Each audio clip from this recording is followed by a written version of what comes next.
आम आदमी पक्षाच्या वैशाली कोळीला आर्थिक फसवणुकीत अटक। आम आदमी पक्षाची पनवेल महानगर जिल्हाध्यक्ष असलेल्या वैशाली कोळीला पोलिसांनी अटक केली असून कोळी यांना 10 दिवसांची पोलीस कस्टडी सुनावण्यात आली आहे। खान्देश्वर पोलीस ठाण्यात पनवेल न्यायालयाच्या आदेशानुसार 3 कोटींच्या आर्थिक फसवणुकीसह संगनमताने खोटे दस्तऐवज तयार केल्याप्रकरणी गुन्हा दाखल करण्यात आला होता। तो गुन्हा पुढे नवी मुंबई पोलिसांच्या मध्यवर्ती गुन्हे शाखेकडे वर्ग करण्यात आला। या प्रकरणाकडे पोलीस आयुक्त मिलिंद भारंबे, सह आयुक्त संजय एनपुरे, गुन्हे शाखेचे पोलीस उपायुक्त अमित काळे यांच्या मार्गदर्शनाखाली मध्यवर्ती गुन्हे शाखेचे वरिष्ठ पोलीस निरीक्षक सुनील शिंदे, सहाय्यक पोलीस निरीक्षक सुहास कदम आणि पथकाने वैशाली कोळी हिला नवीन पनवेल परिसरातून अटक केली।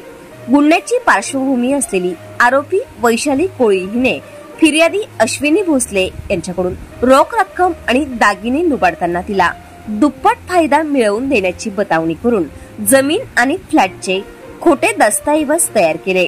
तिच्याप्रमाणे मैत्रीचे जाळे फेकून वश करत सविता शेंडे आणि सोनल वारदे या दोघींनाही त्याच पद्धतीने फसवून 3 कोटींपेक्षा जास्त रकमेचा अपहार केला आहे। या प्रकरणात तिचा पती संतोष कोळी, मुलगा चैतन्य कोळी आणि व्यावसायिक भागीदार बाबा शुक्ला यांचा समावेश आहे। पनवेल, नवी मुंबई आणि रायगड जिल्ह्यातील ताज्या बातम्या आणि नवीन घडामोडी पाहण्यासाठी सबस्क्राइब करा कोकण संध्या न्यूज चॅनल आणि दाबा बेल आयकॉन।